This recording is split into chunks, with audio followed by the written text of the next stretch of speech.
That's the track the for Isle of Man. Yeah, the Isle of yeah. Man. That, why can't we do that with cars? I thought that would be like... yeah. That would be the last time we drive it, but okay. Yeah.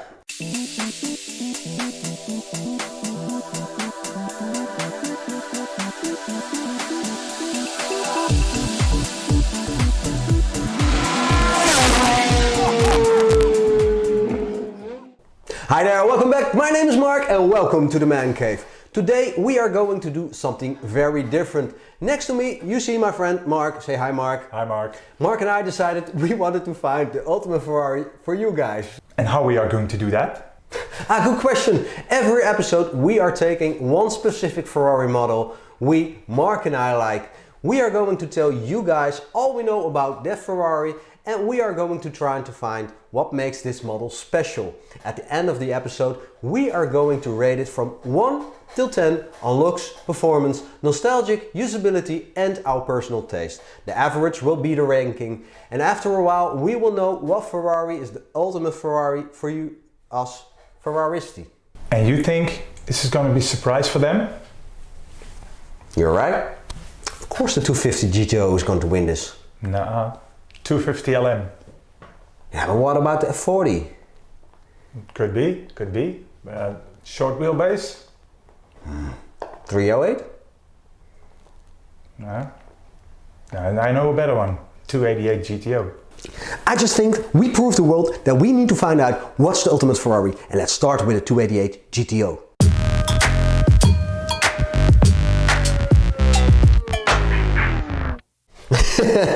Okay, the 288 GTO it is. Well, let's start with some basics. Mark, what do you know about the introduction of the 288 GTO?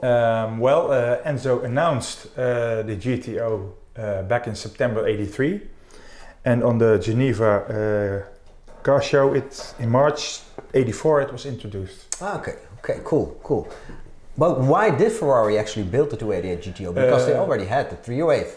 Yeah, that's right, but they wanted to participate in the Group B, if I'm correct. But it never raced in Group B since it was too dangerous. Yeah. And they abandoned the Group B because of the overwhelming success of Group C cars. Okay, yeah. For if you know what Group B is, Group B was a unlimited racing series, almost no rules. Powerful cars, dangerous cars. It was all about speed and danger, and that's why the Group B started in 1982 and it was abandoned in 1986 due to the deaths caused. I believe that 33 viewers did not pass away but got injured, and lots of drivers died. So too bad, because it was a really cool racing group. Sorry for the introduction, Mark. As you said, it didn't even race the Group B. No. Okay. I always said it, based on the 308 GTB. I believe it was first. Yeah, the GTB was used to reduce cost, but then Ferrari found that. Ferrari got loyal customers that are willing to pay lots of money for a good car, and Ferrari discovered that with the 288 GTO. And that's why they left the 308 GTB. They used it as a base, but it was a totally different car afterwards. Who designed the 288? I believe that Mauro Forghieri was the designer of the GTO. Okay, is that engine or also looks? I believe the looks. Looks cool. But because Nicola Materazzi, chief engineer, what I've read is that he convinced Enzo that he could build a reliable engine with 3000 cc and more than 400 horsepower, and that to be reliable. That's something in the 80s that was unthinkable. So I believe that Ferrari Enzo gave him a chance to do this, and just he made him promise, deliver me that engine. Well, they used the engine of the 308 QV, but they lowered the bore to 80 millimeters. Wow. So the capacity was less than 3 liters, to 88.5. And then they pumped it up by supercharging and putting turbos on it. Yeah. Great. How many 288 GTOs were built? Or actually GTO, we added 288 later, but no. Officially it's a GTO. Yeah, cool. How many were built exactly? The intention was 200 to homologate for Group B. Yeah. But they were all sold out before it was even introduced. But afterwards they built another 71 pieces, and afterwards a final piece was meant for Niki Lauda, which brings the total 272. 72 and 6 GTO Evolutions, but we're going to talk about that. 5? Okay, 5 GTO Evolutions, but we're going to talk about that later on. Last thing for this part, colors. Only Rosso Corsa? Sorry? Only Rosso Corsa. Only Rosso red. Corsa. Yeah. Except for one, I believe that the pre-production model was yellow. Yeah, that was a prototype. There were 7 prototypes. Yeah, so 7 prototypes. 7 prototypes. 7 prototypes. And one prototype was yellow. Yep. Now I think, but we're gonna go to the concept later. There are some GTOs in different colors, and we're gonna tell you all about that part later on.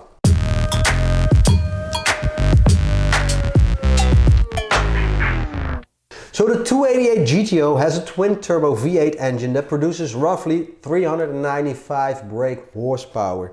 The GTO could accelerate from 0 to 60 miles an hour, 79 kilometers an hour, in around 5 seconds. And Ferrari claimed a top speed of over 198 miles an hour, 304 kilometers an hour. That 40 years old. 40 years old. 300 kilometers an hour in such a...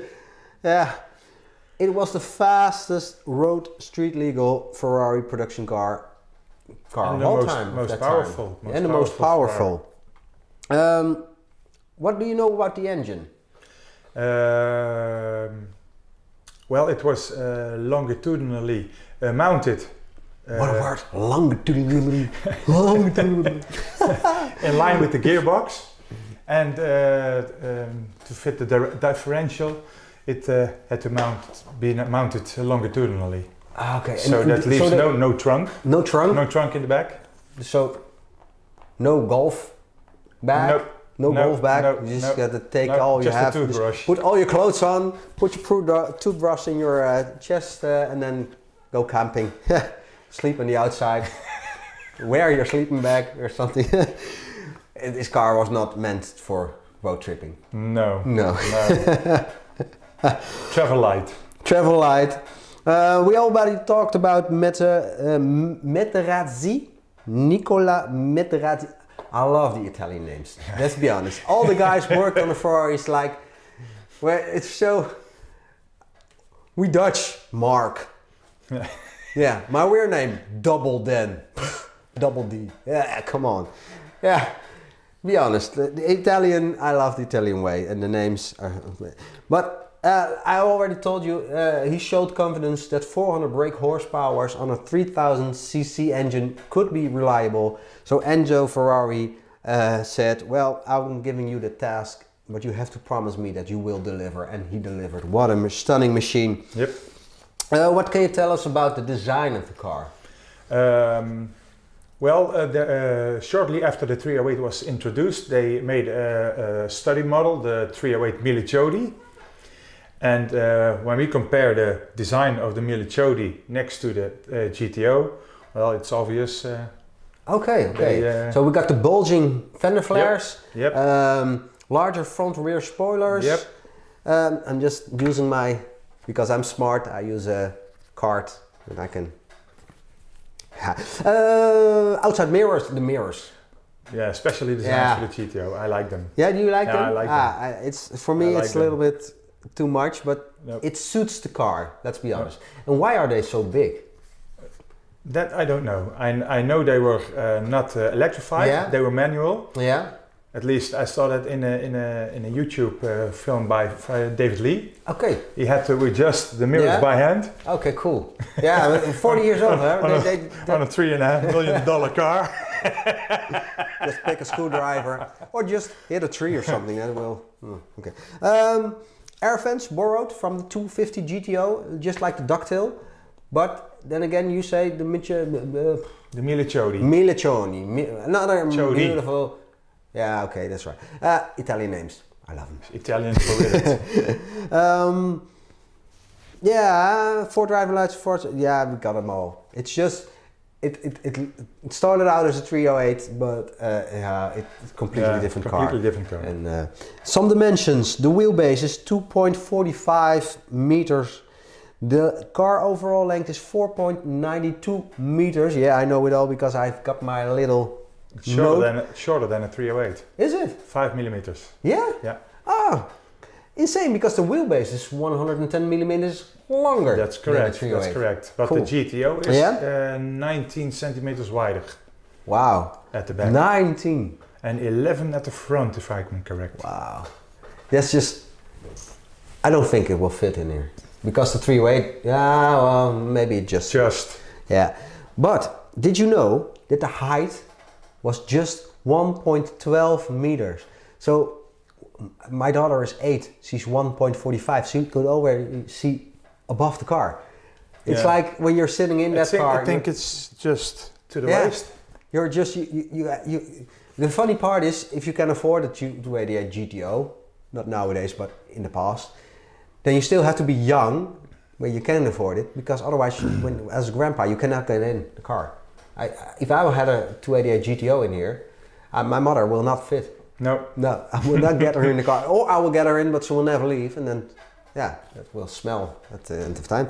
So 5-speed manual transmission, body materials. Well, most of the car was F1 derived materials, Kevlar. Kevlar. Carbon fiber, or did it exist? The early carbon fiber, I think. Yeah. Fiberglass. Fiberglass. The bottom is fiberglass. Just like the 308, by the way. Yeah. My 308 has a bottom fiberglass. And the only aluminum that's used on the car are the louvered panels. Yeah. On the front lid. Yes. And above the pop-up lights. Yes, and the doors were steel. I believe. Because of the strength of the car. I'm not certain, but that could be. Yeah, okay, cool. 288 GTO Evoluzione. 360 kilometers an hour, 225 miles an hour. What was it? Insane. Yeah. Insane. I heard that it's very terrifying to drive. Yeah.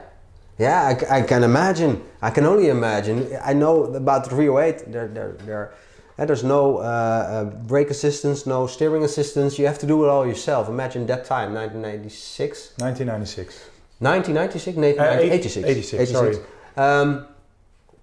Driving a car with the top speed of 360 kilometers an hour. It's just, I can't even imagine people were dreaming about that kind of speeds. I think the 200 kilometers an hour was like a goal or something.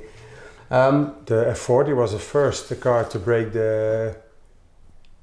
No, it's not the first. Yeah, the 288. Ferrari claimed the 288 to be. F40 was the first car that broke the 200 miles per hour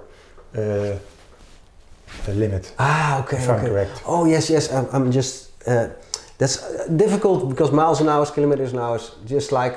Why don't we all use the same metric? Yeah. Just use the Dutch way. Guys, come on. Sorry. 650 brake horsepower? If I'm correct. Yeah, and 5 or 6 are built? 5. I said 6, you said 5? 5.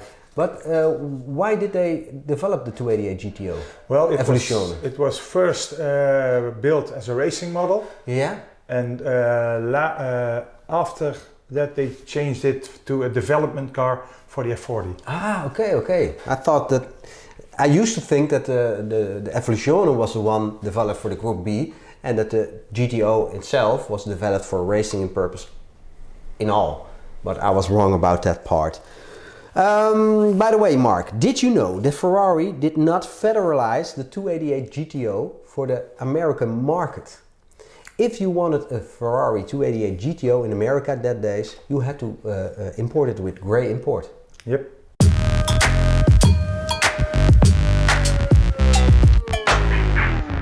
As we all know, Ferrari is not always known for the fact that they are transparent. For example, well, number of cars built are a guess by the fans, because Ferrari, a modern example, the 599 GTSi Aperta. How do you call that one? 80 were built, 120 were seen. Ferrari, really? Explain this to us. Yes. Yeah. Oh, I didn't know that. Yeah. And there's lots of models where people tend not to believe Ferrari when they say we built several cars. Mark, and that's why I wrote it down here. I was smart, did my homework wrong. I thought that 272 Ferrari GTOs, 288 GTOs were built, and that they built one extra for Niki Lauda. Mark here just learned me that they built 271 GTOs and built one extra for Niki Lauda. 272 is the number to remember. They should have built 288. That would be easier to remember for us. 288, okay. Mark, do you have any gossip for me? No. Well, I do.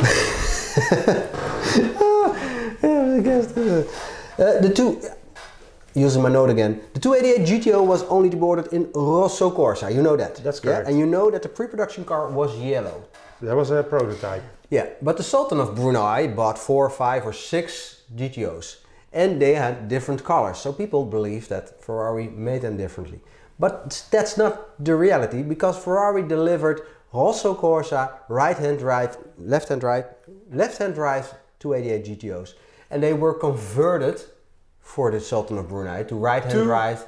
Two cars, 2 used GTOs were converted. Yes. And there were 2 post-production VIP cars. Ah, they're also for the Brunei? Also for Brunei. Okay, so cool. Actually there are 274, if you count those 2 cars. Yeah, 7 prototypes, so 2 went to No. 272 production cars and 2 post-production VIP cars. Okay. Rosso Corsa? One in red and one in black with a red indent. Oh, that one is cool. That one is so cool. Yeah. I've never seen it live, but I've seen it lots of times on the internet. And 2 of the cars, other cars from the collection. 2 used GTOs were resprayed. Yes, dark blue and gray, if I'm correct. Gray.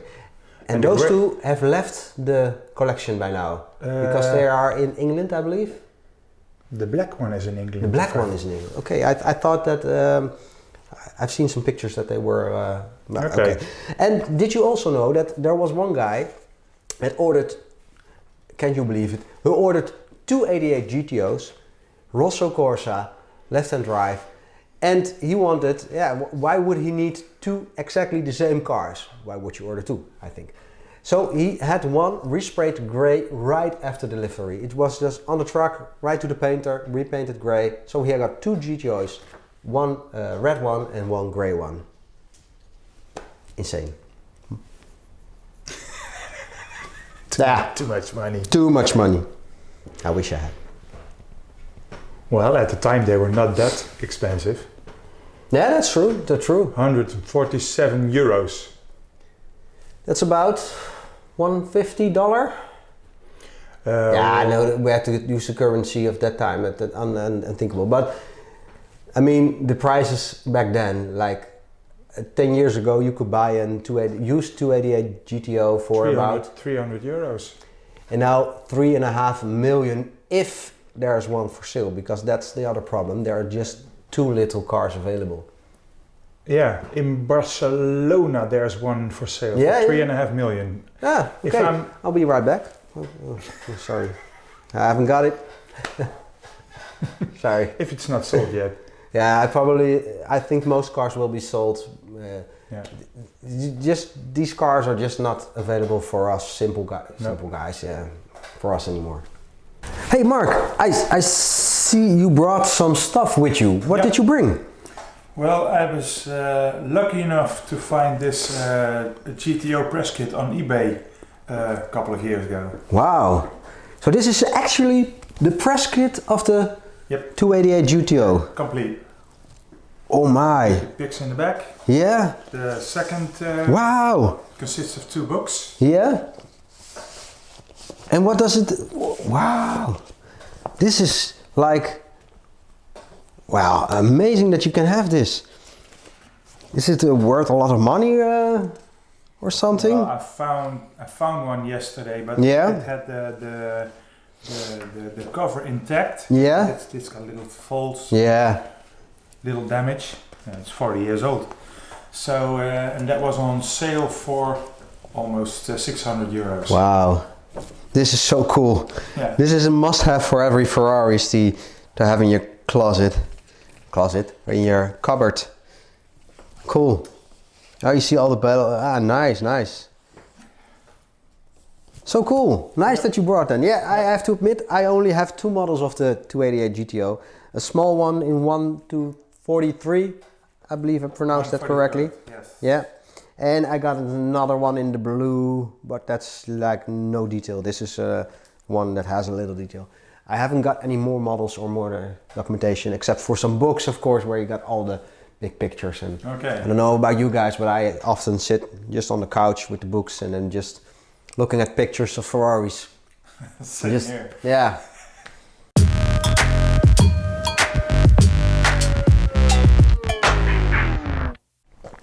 Well, nice to know more about the 288 GTO, of course, the technical specs.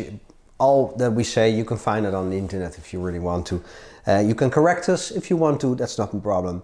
But Mark, what's your personal opinion on the 288 GTO? I began to appreciate it over the years more and more and more. Yeah. Because when it came out in '84, of course, I was way younger back then. Yeah. But I was 4. I was 9. 9. No. I was 11. 11. But that's Now not you important. do your math, guys. Do your math. That's not important.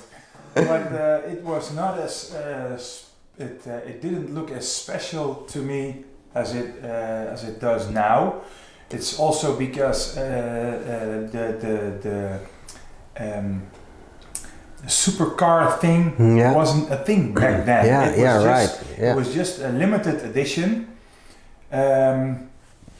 The first one for Ferrari, except for the other old cars, but it was the first limited edition, if I'm correct. Limited edition production car. Production I think car. That's right. That Ferrari built. So okay, it was special, but design-wise, okay, it had the big fenders, the cool mirrors. But overall, for those who don't know much about Ferrari, it was just a G08 on steroids. Yeah, yeah, true. I think I have the same experience with it. I always loved the F40. I'm the F40H. I mean, when I was 7 years old, the F40 was introduced. I was fully aware of what was happening. My parents didn't have anything with cars, but somehow I ended up being, at 7 years old, a Ferrari guy. I only wanted Ferrari models. Then the F40 was introduced. And after that, I've learned about the 288 GTO. And to be honest, the 308 even was not my main car, because it makes it special for me, because in my car I was born in the same year. That makes Okay. But actually, I think that when you're 14, 16, 17 years old, that's the age when the car that you want to buy when you're old impresses you the most. So for me, that's like the 350, 55, the F50. That is the basic car. But of course, the F40 made such an appearance that it was so special that after I started studying a little bit more about Ferraris, then I discovered the 288 GTO. and I started. I loved the lines. I always thought the mirrors were a little bit strange and just off proportions. Not really my thing. But it's the 288 GTO that made me fall in love with the 308 because of its relation to each other style-wise, and because the 288 GTO always seemed a little bit like unreachable, and the 308 was. So that's why I think for me that's the relation to the two cars. Okay. Well, for me it was the 308. This was a building kit, a blue one. Oh, cool. The Pioneer 308. And the Michelotto. No. Just an ordinary, the ordinary blue 308 GTS. Yeah. I knew when I was in high school, near our school, there was a possibility there was a Ferrari outside. Ah, okay. So almost every day we did the detour. I remember doing things like that when I was young. It was there, and one day it was there. Yeah. That's cool. That's when the fire started. Yeah. Cool.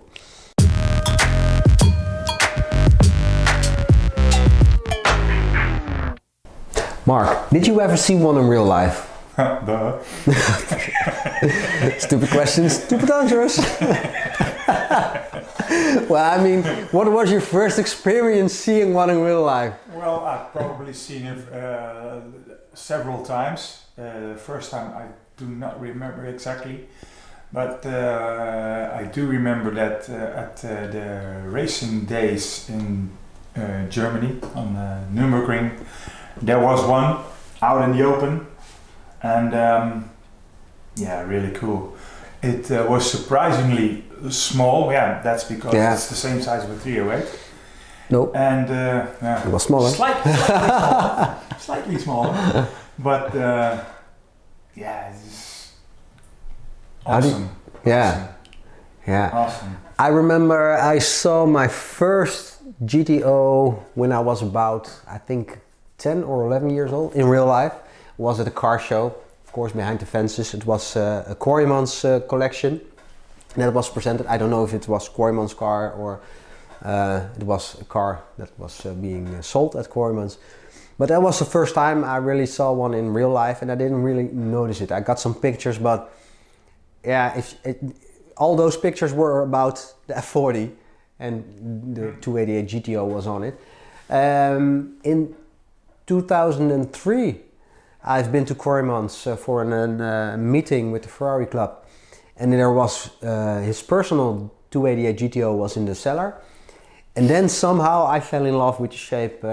Maybe that is the moment I really fell in love with the 288 GTO, because it was so close. I could touch it. We were allowed to do everything except sit in it, and I kept making photographs of it. It was like it got me. It was such a beautiful car.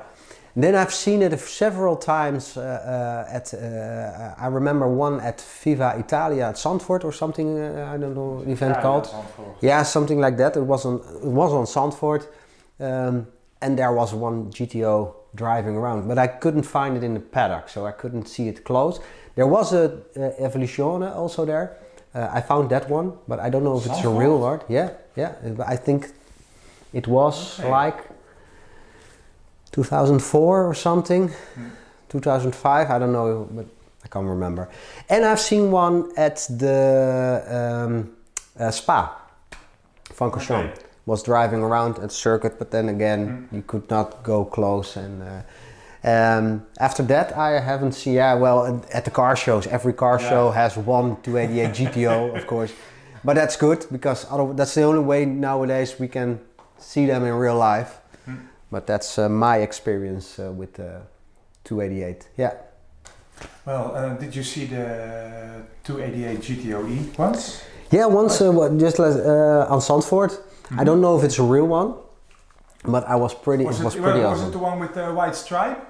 Yeah, I believe so. I can't remember. Is it a replica? Oh shit! Based on 328. Damn. Münsterhuis. Maybe it could be that then I've seen one at the museum in Maranello or Modena, because every year that's my mecca. I go there every year. But I've seen, and that's a good thing because I've been there so many times that I've seen all models. Last year, for the first time in my life, I've seen a real 330 P4 in real life. It was at the museum, and it was one of the last cars I did not ever see in real life. Okay. Yeah. Did you ever? The first encounter with the Evoluzione was during a Ferrari club meeting at Garage Francorchamps. It was Jack Slaughter's personal GTO. It was in the cellar where he keeps his archive. He had a car archive on every car in the world with chassis number, all dates. And there it was. The space was kind of small. So it was just like tucked away in there. Yeah, really. Oh, cool. Future barn find or something. It made the car so fat. Yeah. Oh, awesome. Wow. Awesome. Yeah. And the second encounter was during racing days in 2008. Yeah. I saw the GTO Evoluzione of Harry Leventis. Okay. And he also has other classics. Wow. So that was the second time I saw one. Cool. Very cool. Yeah. That's just like, grill. Yeah. There is one on sale. Oh, no, I'm not sure. There was one on sale by Sotheby's. Yeah. Recently. Probably sold already or in an auction or something. Okay. Cool. Yeah. Yeah, that's like cars like that. Yeah, I hate to say it, but it's not for us normal guys. I saw. I think about 10 years ago there was one on sale on Anamera.com. Yeah. For $1 million. $1 million. Imagine how much it would be now, like 5, 6, 7? 5, 6. Wow.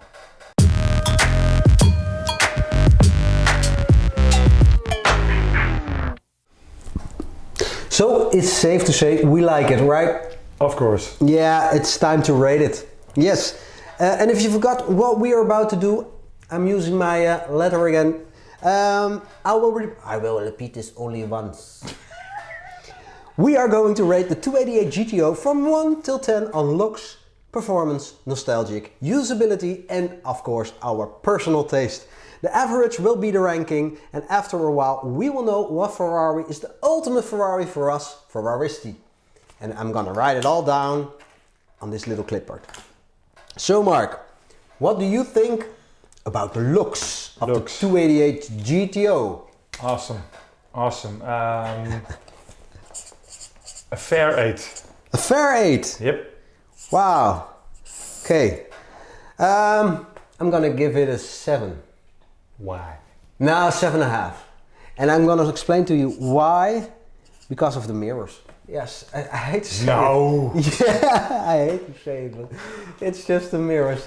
It's absolutely gorgeous, of course. You like yours better on your 308. Yeah, true. Yeah. So we got an 8 and a 7.5. Fair enough. Next question, what do we think about the performance of the 288 GTO? And keep in mind that we're comparing the performance to the spirit of its age. We're not gonna compare it to modern day cars. Because same amount of horsepower as a 360 nowadays, but back in the days, 400 horsepower, it was a rocket. 300. It was a rocket. It was a rocket.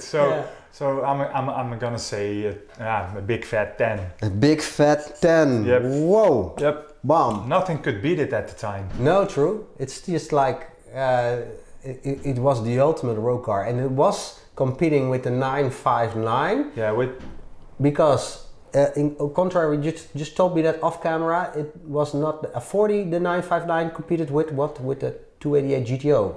Right? Yeah, because after the 288 GTO was introduced. Yeah. Shortly after that, Porsche introduced the 959. So actually, the 959 is a reaction to the 288 GTO and not a competitor to the F40. I'm not certain it's a reaction, but they came out in the same time span. Okay. Yeah. So you often see the 959 compared with the F40, but the F40, the F40 came 3 years later, so it's not an honest comparison. So Porsche fucked up. I think. Yeah, Porsche fucked up. No, it's not fuck up, but I'm gonna give the 288 a solid 9. Okay. And why am I giving it a solid 9? Because I know the Ferrari could do better. They built the Evoluzione that had 650 horsepower. It's a race car. Yeah, I know, but they could have done better. Okay. Okay. I'm putting it like up here. But the GTO Evoluzione came 2 years later. Yeah, 2 true. years of more research. Yeah, of course. Yes, that's why I'm saying a 9, because they made such a leap in such a short period of time. I think they could have done that. Still a rocket. I'm still loving the fact that it's... Okay. But I'm gonna be... I have to be very honest. Okay. I'm sorry, guys. Okay. Next question. Boom. Is about... It's nostalgic. Do we think this car adds some mark on the Ferrari history? Mark. Adds a mark. It's timeless, okay. Yeah. But is the model that distinctive to say it really made a mark in that department? Yeah. I think not so, since to the average, Yeah, I agree. it just looks like a 308 on steroids. Yeah. I think I have It's to not agree as with that. Yeah. distinctive, okay? Yeah. When you look at it harder, you can see the white fenders, the rear spoiler, the mirrors. Yeah. Then it's something special. But I think I'm gonna have to agree with that, not, because everybody knows the 250 GTO, everybody knows the F40, you know, and you say 288 GTO, people tend to put it in the range of the 308. So I agree with that. It's not as distinctive as the rest. Although what it did, it introduced the supercar league that we now know nowadays. It was the first. It was the first. It was the first limited production super hyper car, or how you not at the call time, it. because they didn't know. We didn't measure that back then. No. So what number are you gonna give it? A 6. A 6. Yep. Ooh. Yeah. Yeah, I'm going to have to agree with that one. Yeah, it sounds a little bit low, but then again, 6. 6. Sorry. 6. Next question. The car might look good and add something to the story. But the most important question, of course, is the question we all want to know. Can we use it as a daily driver? I'm not speaking from experience, but I saw a YouTube movie in which Jay Leno interviews David Lee on his GTO, and he says he drives it regularly. So, I think it's rather drivable. So, as a daily, possible. In winter conditions, or I think in America there's no. I think it depends a little bit maybe on where you live. Yeah. Because here I could not imagine driving this thing in the winter time with the salt on the roads, etc. And also I think that when you go camping you need to put on all your clothes because you can't take a bag. Right. A little bit on the front maybe there's some room, but does it have its compartment? Well, in the front there's not much space. Maybe behind the rear seat or something. Behind the rear seat, not. Rear seat. It's a 2+2. No, that's not. Behind the seats, I don't think so. I think because the bulkhead is right. Yeah, right. Just like my 308. Yeah. In my 308, there's you can put a suit. Small. Yeah, a suit, or maybe a collapsed tent or something behind you. Toilet bag. Yeah, toilet bag. Yeah, that's it. And so, what number are you going to give it? Looking at it as a daily driver.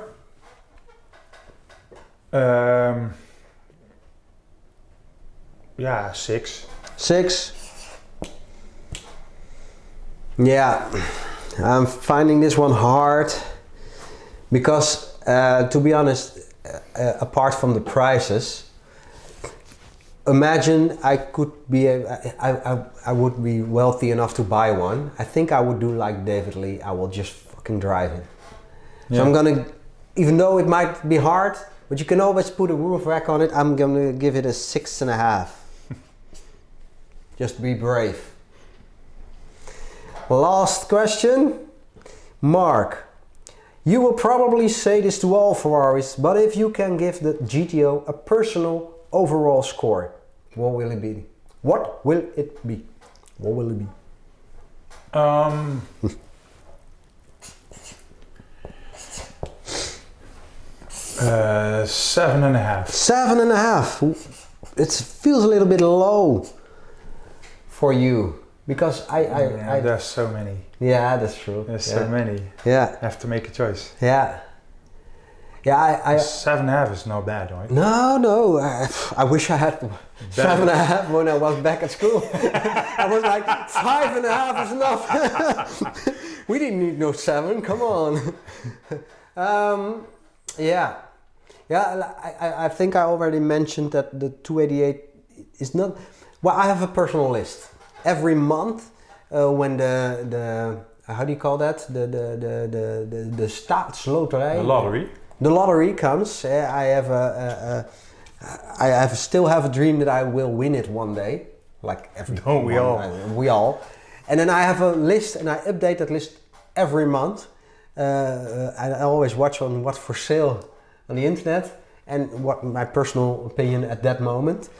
And I am going to admit the 288 GTO is not in that list because there's so many Ferraris, of course, that are so perfect. Yeah.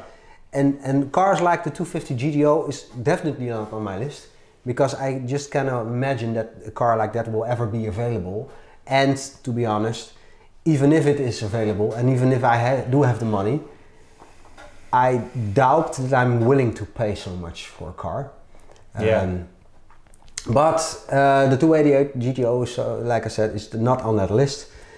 But I do appreciate it, and I'm gonna give it a 7. Okay. Now we have to do some calculations, and we'll be right back. So we just spent 2 hours calculating our list. On looks, the 288 GTO has a 7.8 average. On performance, the 288 GTO has a 9.5. Nostalgic, only a 6. Drivability, as a daily driver, a 6.3. And disclaimer, we have never driven a 288 GTO. So if you want to invite us to drive a 288 GTO, we will be willing to come over as soon as possible. You just have to call. Personal opinion, average 7.3. That makes the overall score on the 288 GTO a 7.4. Wow. I am disappointed. Why? I thought that the two, and when we tick the box like the 288 GTO, this is the first Ferrari we were going to do, that's going to be the bomb. And I thought, well, this is going to be a straight 9 or something. And then we end up with a 7.4. Yeah, 7.4 in that. It's reality because on high school it was 7.4 was like wahala and we had to celebrate. But still, my feeling is that it's a little bit low. But it's the reality. That's the way this is going to work, and we're going to rate a lot of Ferraris the coming time to decide and to see where the 288 GTO will land. And it's personal taste, huh?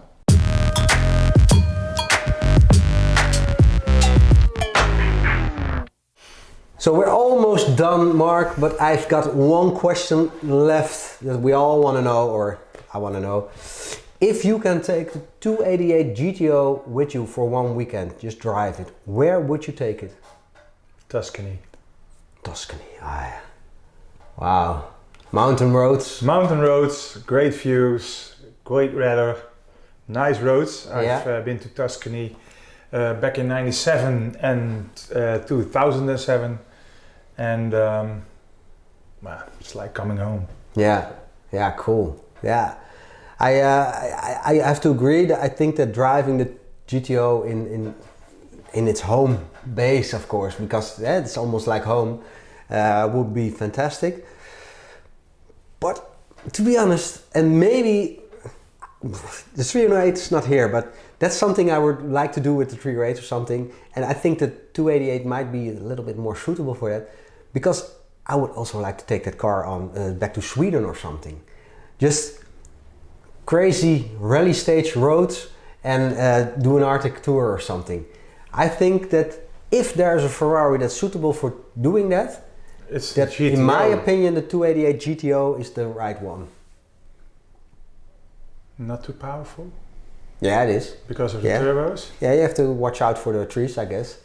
But I think that would be amazing. Or because, to be honest, the Stelvio road, how you call that one? Stelvio, yeah. The pass.